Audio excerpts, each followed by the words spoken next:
babies. Elephant when I put it in her butt. Oh, we're recording. It just got the butt part. What does an elephant sound like? No, what does a rhino sound like?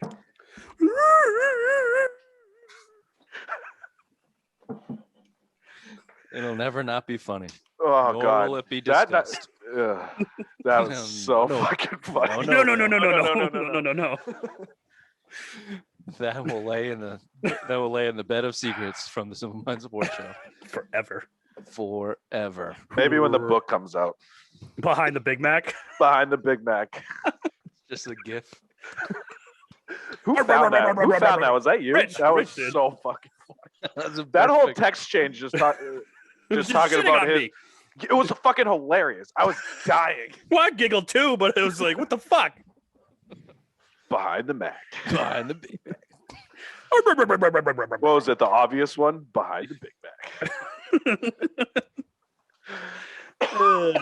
Yes, those text exchanges. Shit. I haven't deleted it. I would like to go back into history and just look at some of that shit. I do sometimes because, like, when I look, like, it fills up. Dude, sometimes we have like 5 gigs worth of text messages, and I'll go through, and when like my phone starts going slow, I'll fucking delete them all. No way. Mine's a work phone, so I delete everything. Get a real phone, Rich. Why don't you fucking pay for a phone? You're 35 years old. Can't get your own fucking phone? Yeah, see? How does that sound? He's See, it's the feisty. same fucking thing. He's feisty. Real feisty. Real Wow. feisty.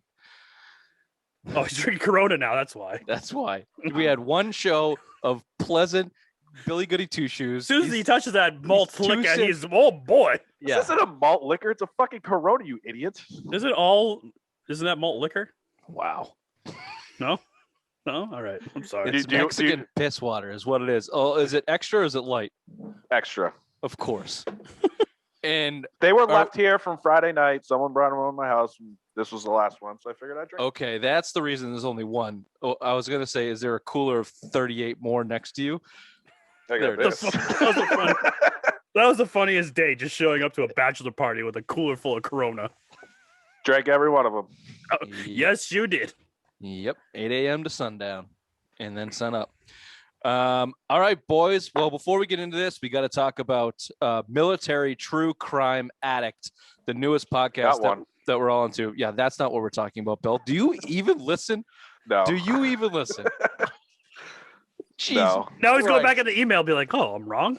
No, I'm opening the second email. How do you need to go to the email? I said the words into your ears. I didn't say Because he wanted to hope you're. I just wanted you to know I finally got I saw you pull it out the show before, just like flaunting it, waiting for me to be able to let you Sorry. talk about it. the edible kicked in. Leave me alone. We'll talk about it in a few. Before that, we have to talk. Before the show, we have to talk about Military True Crime Addict, which is the newest podcast we're listening to. At least Ray and I are. I'm still on the Buffalo Bill. I finished it, and it's creepy. It's just the true Buffalo Bill. Military True Crime Addict is a podcast about stories about like violent crimes and murders and Buffalo Bill creepy shit, but these stories have never been reported on, they've never been talked about, and they all involve some type of military person or somewhere in the like, and it's all just eerie creepy stuff. Right, did you finish your one with some dead girl popped up in a river? Florida, yeah, I finished. It's creepy, and the way he tells the stories it's intriguing. It grabs you in there, and it's like a perfect murder mystery storytelling voice that he has. Yeah, if there is one.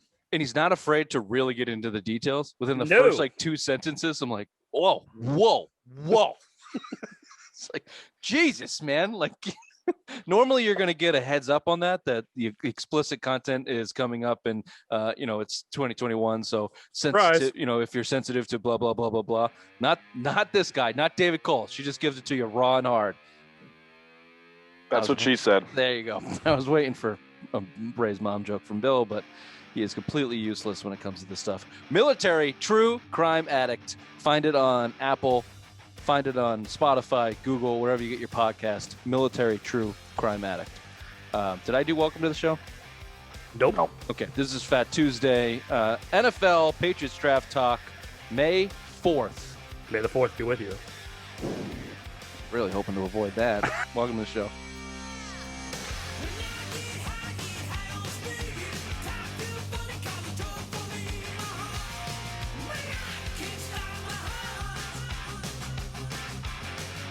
Jesus fucking Christ.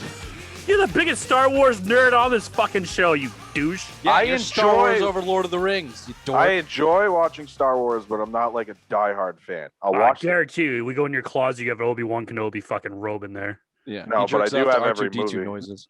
Oh yeah, Beep, Right. boop, boop, boop. that's what I call your mother's mouth.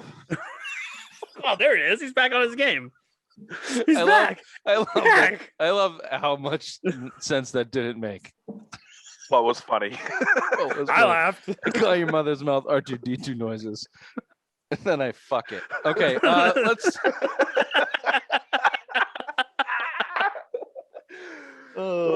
We should just do 11. 11:51, I think. We should just do 11 a.m. Sunday shows all the time. No, because I'm gonna be useless the rest of the day now. Lay off the nectars, dude. Patriots draft class. Let's run through this. So we talked a little bit on Monday, but let's run through it again. Ray, help me out with the colleges when we get to there. Okay. The ones I don't know. Obviously, 15 overall, your future franchise quarterback of the New England Patriots, Mac Jones out of Alabama, Crimson Tide, coming in at quarterback. Second round pick, they traded up for Christian Barmore, again out of Alabama, defensive tackle. Third round pick, Ronnie Perkins, weed guy, outside linebacker out of Oklahoma. Ramondre. No, we're not good at We'll football just call him names. Dre. Dre Stevenson, running back out of Oklahoma, fellow weed guy with Ronnie Perkins. Both were suspended. Was it 5 or 6 games? 5 games and they're best friends. And Cameron So Josh so- Gordon. Oh, well, that's That's a reach, heavy. Bill. That's a heavy Or praise Aaron to get to Hernandez. Josh One of Gordon. the two. I don't know if they have any shootings on their record. Cameron McGrone out Neither of did he. Michigan. Aaron Hernandez shot everybody in Florida when he was there. Yeah, What are you talking and Herbert about? Myers knew about it. I know. Shut up for a second, Billy Rambles. Cameron McGrone, blown ACL McGrone, out of linebacker out of Michigan, went in the 5th round. Joshua Bledsoe, safety out of Mizzou. I said, wait, Ray. You didn't know last time. Went in the 6th round. The other 6th round pick, William Sherman, offensive tackle out of. Colorado. Thank you, Bill. Way to go, Ray. And in the 7th round pick, Trey Nixon, wide receiver out of UCF. UCF. Ray, can you just follow the I simple want bad instructions? cop, bad cop. Come Trey on. Nixon, UCF, Sunday. wide receiver, the next Edelman. Let's get right into it. Does Mac Jones start in week 1? No. Yes. Ooh. I just, I don't think Bill's going to start the rookie quarterback. I don't see it unless he completely and utterly blows away Cam, or Cam gets hurt, or he looks like Cam from last year. I think Cam's going to have every opportunity to start week 1. You saw it last year. They had every chance they could go to with Jared Stidham. They didn't do it. I don't think Mac Jones is as bad as Stidham, but he's the future, and I just don't see him starting. Even though he's NFL ready, he's the most NFL ready quarterback stepping in. You saw Trey Lance go 3. He's going to sit for a year. I just don't think Bill's going to start the rookie unless this team completely falls flat on their face. That's when I think you'll start seeing him. But week 1, no, Cam week 1. Ray, you say yes. Do you have some things going on? Do you need me to talk? No, I'm good. Okay, go ahead.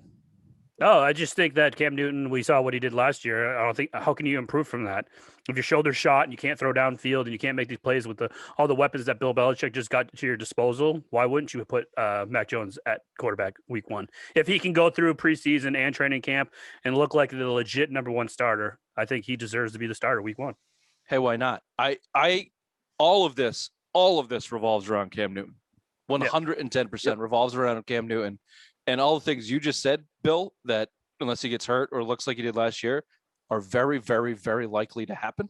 Which, as I say this, maybe it doesn't all revolve around Cam Newton. Maybe it does revolve around Mac Jones, Bill Belichick, and what he thinks is the right thing to do with a rookie quarterback. I just think his hand's going to be forced. I don't believe in Cam Newton.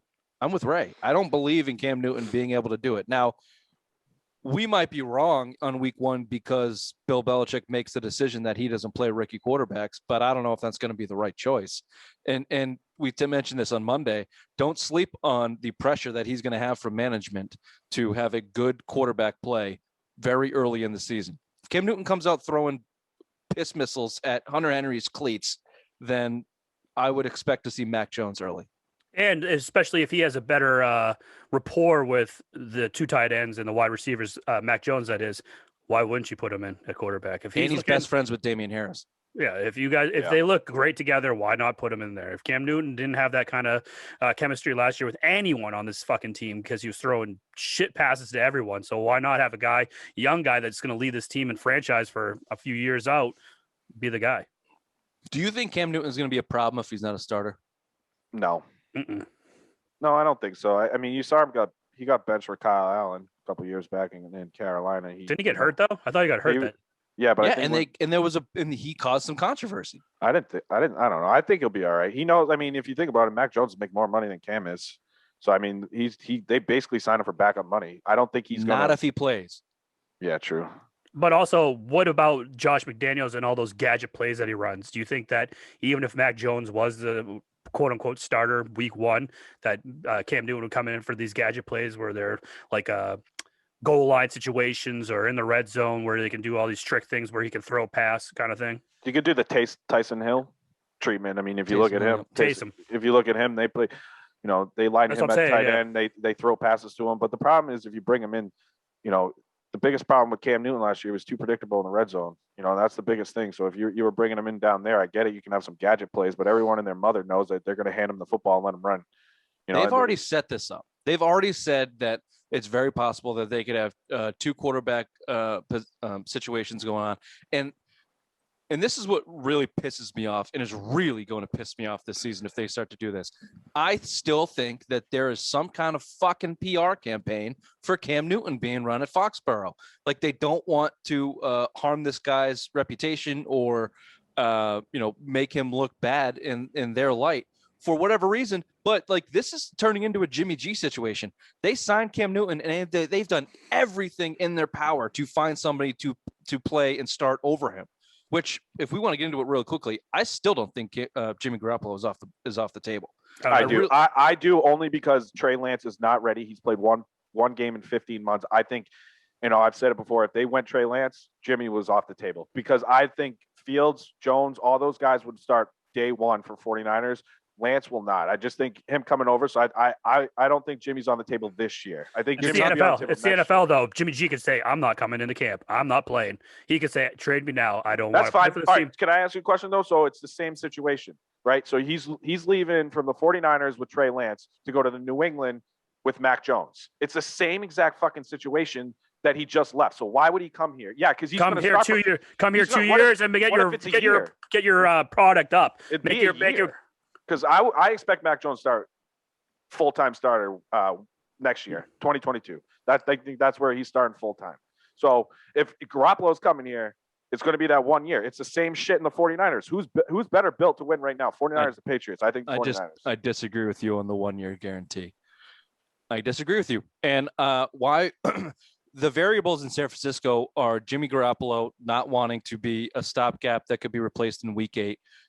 Also, are the 49ers going to invest that much money at the quarterback position for a guy that they don't want? In the situation with the Patriots, which is increasingly more likely the landing spot now that Chicago got Justin Fields, there's still New Orleans out there that was looking for a quarterback, and Denver. Yeah, I mean they traded for Bridgewater. They might, you're looking at a possible situation. I don't think Jimmy's going to get cut, but he might. Especially if he gets a tweak injury or something in training camp and they just say enough. But the point with the Patriots, Bill, is I don't think that that's true with Mac Jones being a guaranteed starter in year 2 of his career. In fact, we saw it with Jimmy Garoppolo. I think the Patriots would love to have their future quarterback sit for 2 years, maybe plus. And if the relationship that Garoppolo has with Belichick is as close as we're all making out to be, that's a really good landing spot for a guy that has to rejuvenate his career with a team that he's comfortable with and has had some limited success with on a good team coached by the best coach in the game that's going to put him in good positions to win. And he's surrounded by people that like him. San Francisco doesn't want the guy. They haven't. Kyle Shanahan backtracked again. after the draft in his post-game analysis saying, I butchered that last press conference. I've been saying this for weeks. They're fucking this thing up. If Jimmy Garoppolo goes and plays there for less money, he's an idiot. There's no self-respect. I take it all back. I don't want him.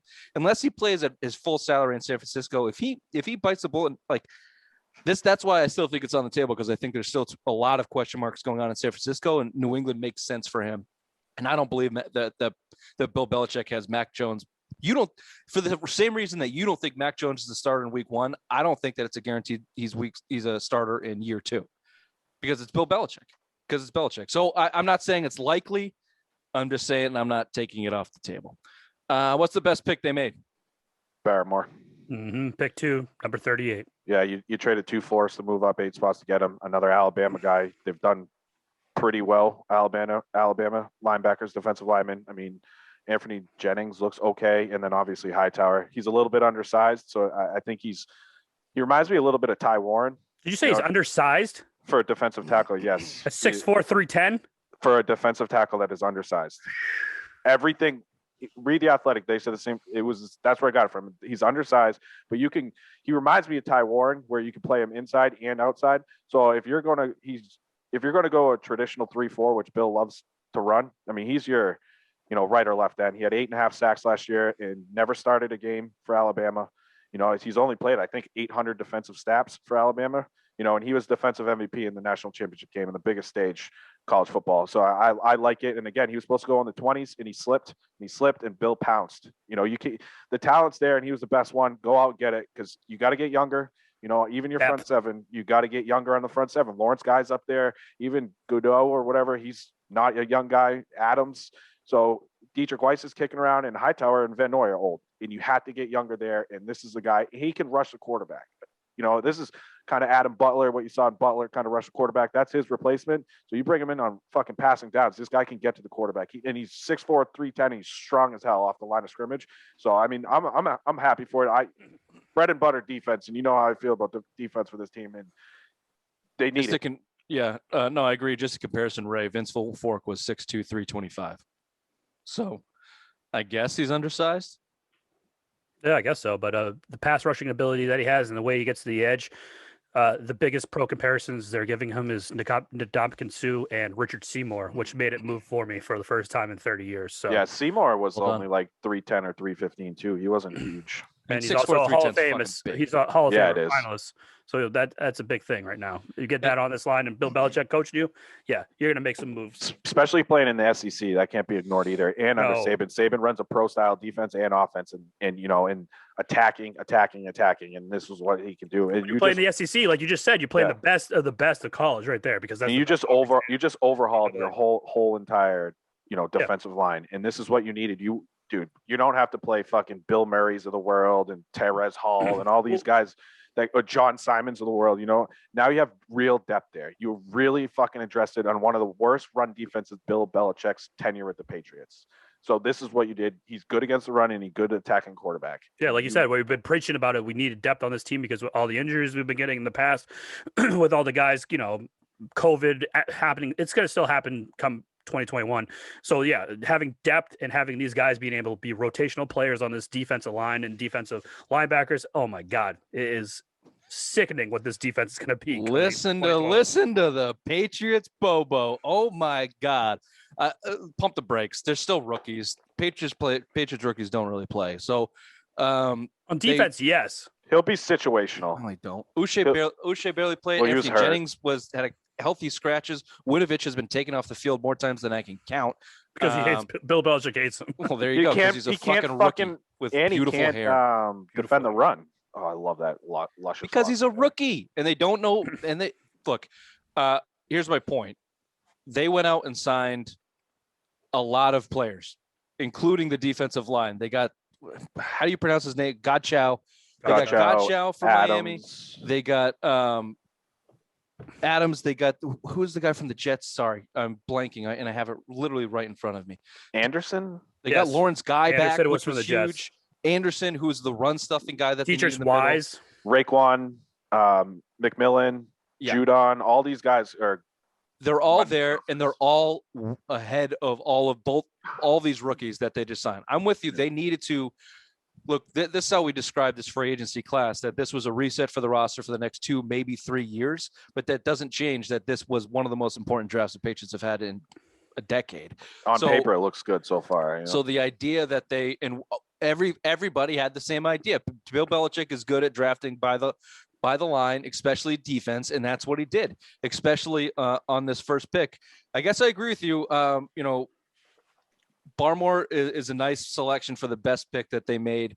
They identified a guy. They went up there. They got him. They're resetting their defense with young players.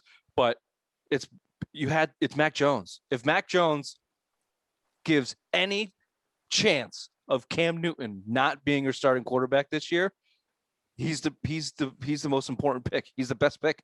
He has to be. He has to be. I mean, I didn't want to go too obvious with Jones, but why go with the truth when you can go with shock and awe? Yeah, I like. Should have went with Trey Nixon. Like, he might be the next Edelman. I figured Ray would have went with that one. No, I hope he wears number 11 too. That Barrymore kid is going to be a stud, I think, for years to come on this team. I hope so. I have trepidations with all rookies.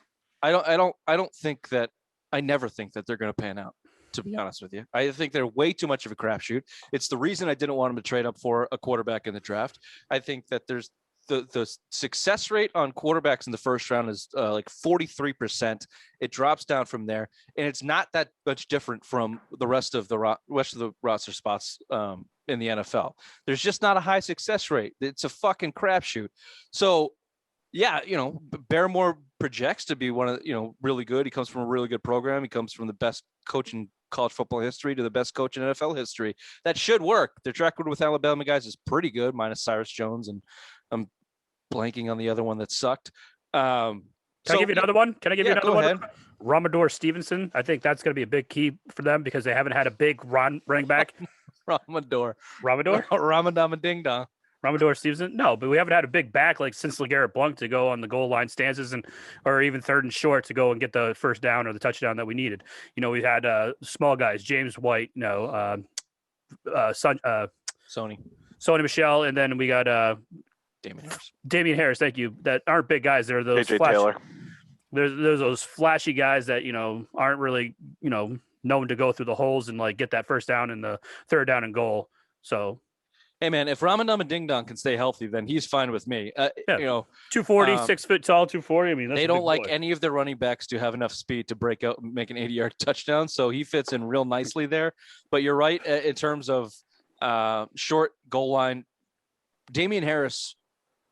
Bill, you and I have talked about this. Runs way too straight up to be an NFL running back. Yeah, that's sweetness. God damn, that's the word I was looking for. Sweetness the whole time. One, you notice he's never that healthy too. I mean, that shot he took to the chest. That shot he took to the chest last year was like, dude, put your shoulder down, man. He runs so straight, like Eric Dickerson without the 50 pounds of muscle and the maniac athleticism.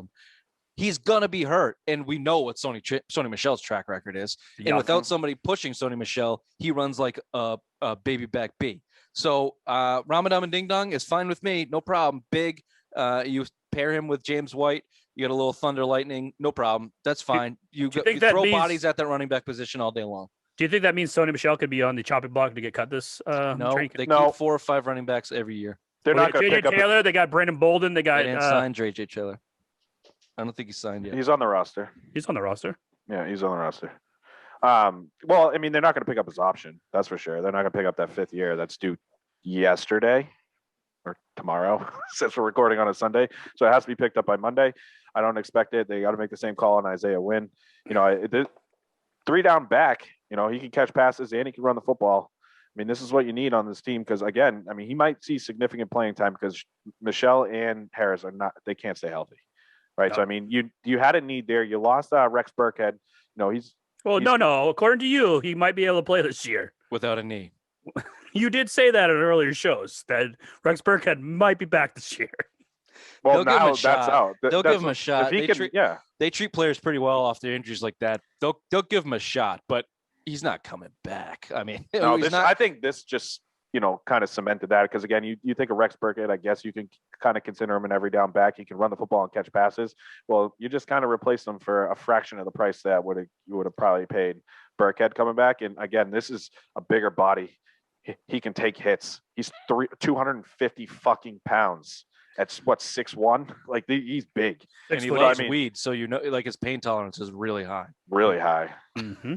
On the Rex Burkhead, he was their best back last year until he got hurt. But if he comes back, he's going to come back at a manageable price too. He's not going to come back at the $3 million they were paying him. He's unsigned, so I think his best chance to come back in the NFL after an injury like that is with the Patriots. I wouldn't count on it, and also I wouldn't count on fucking JJ Taylor. I'm very angry. You made me look up if JJ Taylor is on the roster. He is.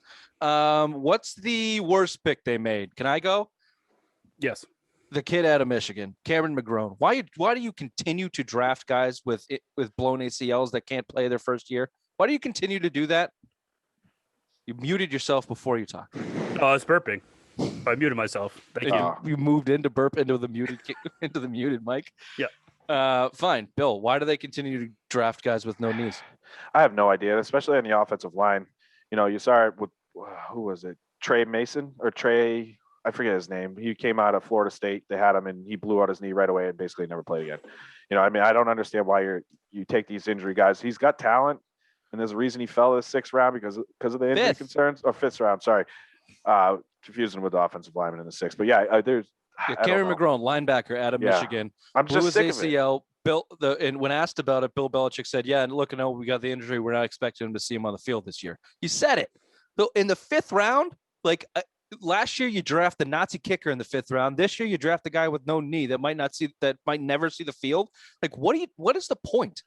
Like, you don't think that you can find enough fucking value in the 5th round that you got to extend yourself like that?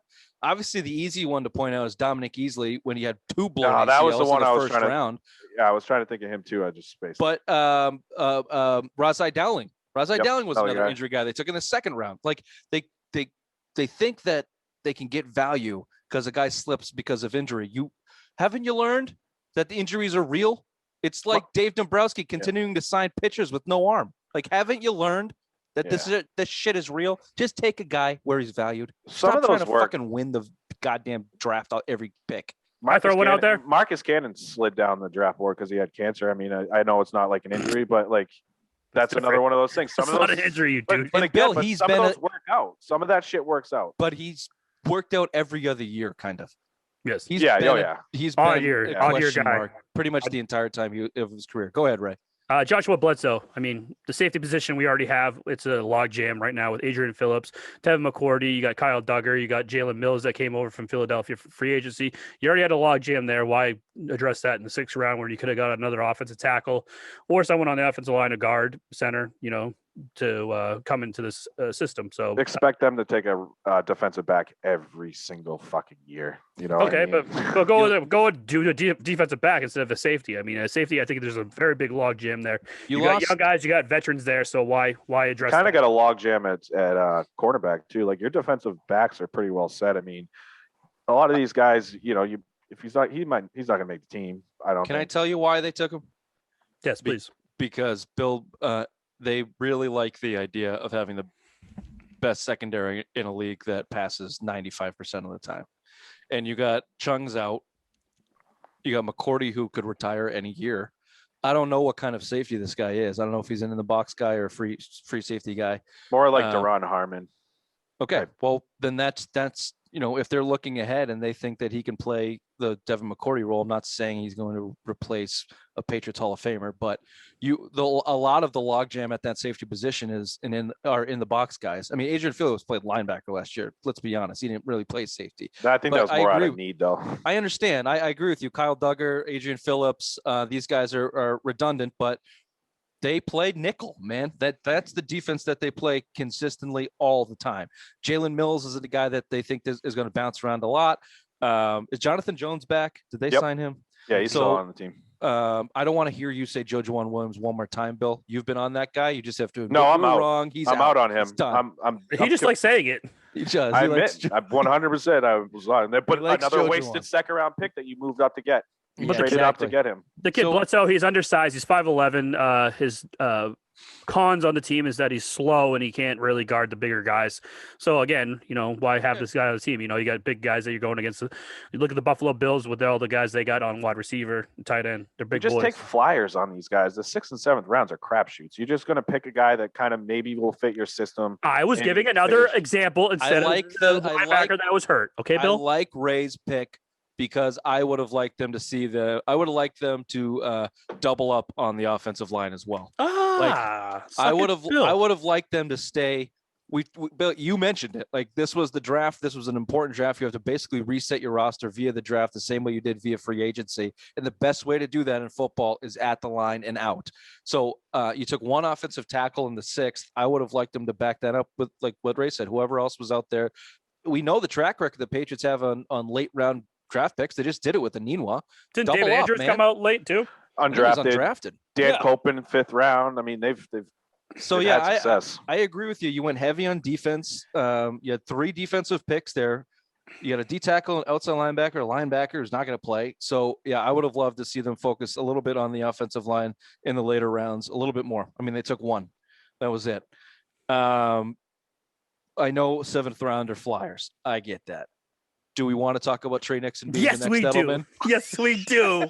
No, I Yes. don't want any. Do we want to talk No. about Trey I Nixon do. being the next Rich Julian does. Edelman? He's Jack, wicked what fast. was it? Barrios was supposed to be the next Braxton Edelman. Berrios. Who We was the traded up guy- to the Jets. Who Don't was worry the about guy it. that went to New Orleans? The other nifty. Austin.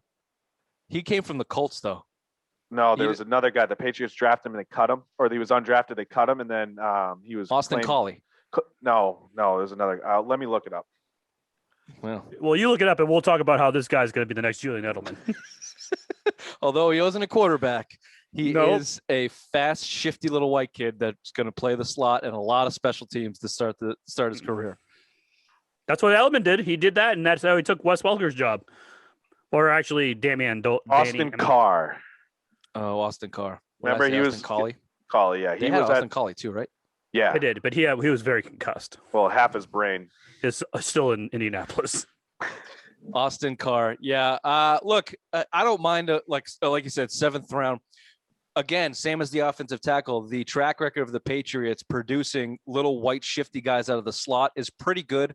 Austin Carr they struck out on. There's a couple that they've struck on. You got Gunnar Olszewski that's still in there. That's shown some toughness. Obviously, he's not Well, that's You a know, P. an He's elite- he injected into his system. he's not an elite level wide receiver, but he's a ballsy All little pro. fucker. He's an all pro return man. That's for Yeah. sure. So I don't mind him keep taking shots at Flyers to put in that position. Like the Patriots have been around for 20 years. You can look at what they do well and what their track record is good at. And it's the 80-20 rule, like in business. Just spend 80% of your time on the top 20% of what you do and maximize it. Stop. I'm so glad they didn't take a wide receiver or cornerback in the 2nd or 3rd round, because it's too. basically an automatic fail if they do that.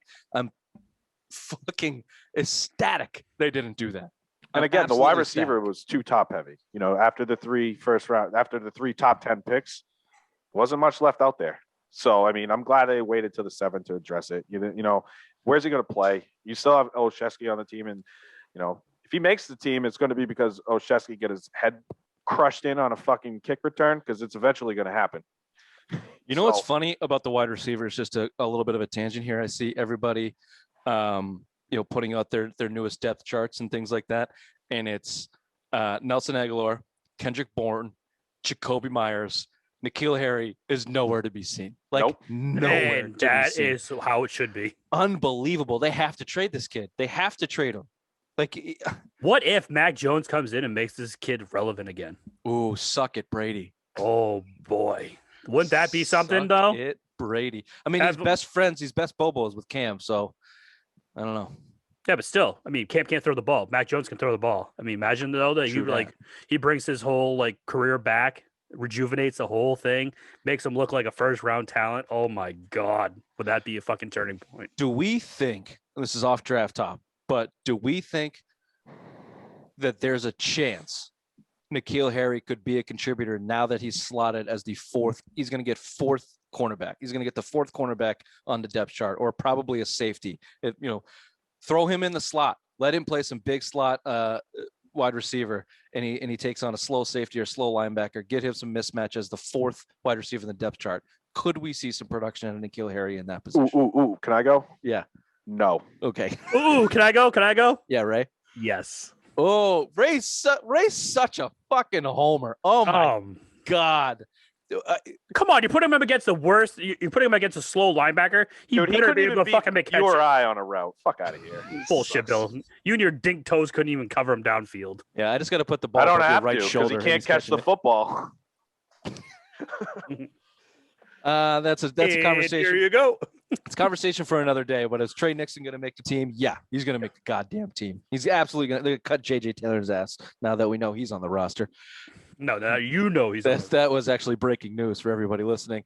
You know what else is breaking news? Bill got his passport. He's allowed back in Canada. This is the Hop Passport 3 times edition. I can't believe you gave it to him, Ray. You really spoiled this bit. He gave me a lot of beer. I had to. You're a man of your word. Hop Passport. This baby, if you look inside, has all of the Black Hog. That's what Bill's mom likes. That beer. He does like that beer and the brewery. And that's my mom doesn't drink, you dick. Okay, well then that She loves the also Black spoiled Hog. that bit. Damn it. Okay. Sorry, Hot Passport. Hot Passport. It's $25 one of these. You can also get it digitally. What does it do for you? 50 plus breweries across the Northeast, stretched all the way to Wisconsin, which is Ray's Northeast. Oh, Black Hog. If you're looking for which breweries there are, just go to the menu icon. Ones. If you stopped interrupting me, Ray, I could get there. The obvious one likes the icon menu, which is also known as a key. That's in the front of the book. It's $25. You get 50% off your first 2 beers at each of these breweries. Do the math. You go to 3 breweries, you get 2 beers each. That's 6 beers at $6-7 a pop. You're making your money back. It gets better. Go to joinhoppassport.com/simple. SIMPLE. Simple, like Simple Minds. You get $5 off. You're making money on a 6-pack of pints. Joinhoppassport.com/simple. Hop Passport. Oh, and get the New York edition. That's where you can drink from here to Wisconsin. All of them in the north. All of them, the obvious ones, northeast. Sorry. Did this feel like a different draft from Bill? So on Monday we talked about the pressure from management getting a quarterback in the first round, which I think was real, but I don't think was contested. Like it doesn't feel like we have a new coup going on in New England. Like I think that Kraft and Belichick have a good enough business relationship where Kraft says, "Hey, what is going on with the quarterback position?" And well, let me two steps back. I think they had a meeting and said, "We need to fix this team. 7-9 is not acceptable, Bill. You need to fix this. What's the plan?" And Belichick went, "Give me a shit ton of money. I'll fix it." He said, "Fine, but what are we going to do at quarterback? It has to get better." He says, "Well, I got a line on Jimmy. We can bring Jimmy back." He said, "Okay, but this is a good draft for quarterbacks. Are we going to draft one?" And Bill went, "I don't know about that. Might take a lot of." He said, "Fine. If you can get him at 15, do we take a quarterback?" Okay. And that's how that conversation went, pretty much verbatim. And then, lo and behold, as we predicted on the Simple Minds Sports Show, the only quarterback that was going to slip to 15 would be Mac Jones if the San Francisco 49ers did not take him at 3. And there he was, looking like a goddamn insurance salesman with an oversized suit, waiting for Bill Belichick to snatch him up at 15. And he does. But then after that, just felt like a Bill Belichick draft. Shit ton of defensive players, taking flyers on injured guys, and getting the next Julian in the 7th. So it was a little weird too, because like one trade, you traded up to 38, to get Barmore, and after that, day 3, you picked same slot every time. It's a little weird. Usually you see him wheeling and dealing, especially in them late round picks. Might trade it out to next year. So this year, the 5th round flyer on the injured linebacker, or the next Julian Edelman in the 7th. It was just a little different because, like, you see him move those late round picks, especially if there's no one on the board that they're so high on. They can move that 7th, 6th to maybe a 5th next year. Some teams look and try to move up, and you saw none of that this year. Depth. This team needs depth. We've said it all along last year. They didn't have any depth. They went out and addressed it. They got depth. I mean, you drafted 8 guys. You had 10 draft picks. You couldn't you weren't going to take 10 guys. So No. I mean, it was nice to see him move up and get a player that was falling. You got the talent, and hopefully this guy comes in and is as good as we hope he is. Because again, your track record of moving up in the second round right now, not good. Not good. But generally that's for a skilled position on the outside. So see him staying close to the line as I guess why I say it felt like a regular kind of Belichick draft. But you're right. You generally see him moving around the board and making some bullshit pick just to make the pick. You know, they've done that with Philadelphia in the past, and you know, some of the buddies across the league, which maybe spells, you know, it was a little different. Maybe Kraft did have his hand in there, and stop fucking around. Go make the picks and make good ones this year because we need it. Ray, you mentioned it either in this show or last show that because of COVID and because of the anticipation of the draft next year, a lot of teams weren't moving. I mean, there wasn't as much moving as we've seen in the past. And I think that's all kind of related. But yeah, in terms of the guys that they picked, they needed depth. They needed to start rebuilding this team. And I think, you know, I think they did a good job doing that. But should they have targeted a wide receiver earlier?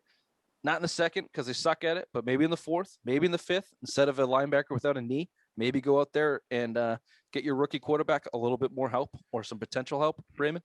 No, I like what you guys made me turn the tide on that. I think they should have, but no, I think they should have, but obviously getting 7th round or undrafted wide receivers is their bread and butter. They obviously see these guys and they can make them into stars like Julian Edelman. Wes Welker was obviously a trade, but I mean, he wasn't a big a high draft pick. So they can do a lot of things with these slot guys. And I think Trey Nixon's the next slot guy that's going to be making some big moves over here in New England. Such a fucking homer. He really is. Thank you very Jacoby much. Myers belongs on that list too, though. Jacoby Myers, yeah. Undrafted guy, yeah. Troy Brown. When did Troy Brown go? 8th round. Yeah. What do you think, Bill? We just mentioned this, but I would have liked more offensive tackle depth. I'm not. Yeah, I'm not I think the tackle receiver, but I think the offensive line depth could be questioned too, because if you think about it, Trent Brown on a 1-year deal, and obviously as we record on Sunday, we don't know if they're going to pick up Wynn's option for next year. So breaking news, they will. Ooh, is it? I figured they would because I'm going to say they will. I'm not. I don't know. It's not confirmed, yeah, but I think they're going to. Ray. I think they're going to pick it up. I don't think they're going to, because he's been very good for them when healthy. But when you've only played 18 out of 56 possible games, including the playoffs, not a good track record. But again, I think it's $9 million or $10 million. And I think maybe Mike Reese or Jeff House said it. If you think of it as a 2-year deal, so I mean, they're probably going to pick it up. But again, Trent Brown's on that 1-year deal, and you go out in the 6th round. I would have liked to see one more tackle there, maybe a swing tackle that can kind of play, you know, both sides, which is what they got. But I'd like to see another one, because eventually you're going to try to replace both of these guys. So yeah, they got a couple young guys still in there that have not quite panned out yet. Kajuto, is that what his name is? He can't stay healthy, and but you also have, don't forget, you also have a Nunwa that will look very good at right tackle. Oh, very good. Very good. Yeah. All right. And cheap. Well, very cheap. Very cheap. Yeah, he's a rookie. Who's out of the list? Who has the best chance of potentially starting, or let's just say who's going to make the biggest impact out of the draft class this year? Go ahead, Bill. I would say Barmore, because I don't expect Mac Jones to start. You know, I've said that. So I think it's situational pass rusher. He could make a big impact, I think, on this team if he lives up to the hype. May I go? Thanks. Mac Jones, AFC Rookie of the Year. He's such a fucking homer. Unbelievable. Wait till he starts week one. Week one, when I have my Wuhan jersey and Bill does too, we're all going to flaunt that shit, because he's going to be the next big deal in New England. I can't wait to get my Mac Jones Wuhan jersey. I'm just waiting for him to determine a number, and then I'll order it. I can't wait for San Francisco to cut Jimmy and Max sits on the bench for the next 2 years. But the answer is Mac Jones if he plays as a quarterback. I'll give you another one though. Ramadama Ding Dong. Ramadama Ding Dong, baby. He's gonna have some third down carries. Yeah. If Mac Jones does not play, I fully expect Sony Michel and Damian Harris to be injured most of the season. Ramadama Ding Dong Stevenson is going to be back there in a very, very, very run heavy offense. Let's talk about this real quickly. How I don't know if I put it in there or we skipped it. They are setting themselves up for some serious freaking bully ball, man. You got two of the best tight ends in football. Both of them are good blockers. Jonnu Smith Jonnu is Smith's one a of the beast. best blockers as a tight end in the league. Your offensive line is going to be up there in the top 5 in the league with some serious pay graders in Trent Brown and Shaq Mason, who's one of the best pulling guards or has been in his career. Yeah, and you got a Nunwa starting at left guard now, it looks like. Then David Andrews is a fucking monster. Is back at center. Oh. And now you put a 250-pound bowling ball behind there. And if Cam Newton's playing, you put him as a runner, which is the only thing he could do last year. I mean, you're going to play a lot of bully ball. And even if Mac Jones gets in there, you're still going to play bully ball and just let him play action himself to death like it's 2001 all over again. Oof. And it's going to be awesome. Bill, it's going to be awesome. Bill, write this in your journal. Ray's, it's moving. It's moving for Ray right now. Holy shit. Haven't had it since 1999, folks. Oh, my goodness. This is it, trying. Yeah. It's peaking. It's got a pulse. It's got a pulse. It's going to be fun to watch. It's going to be, I think it's going to be fun to watch. All right, this has been the Simple Minds Sports Show, Fat Tuesday, NFL Patriots Draft Edition. We'll see you on Wednesday. Bye-bye. Bye-bye. Bye-bye.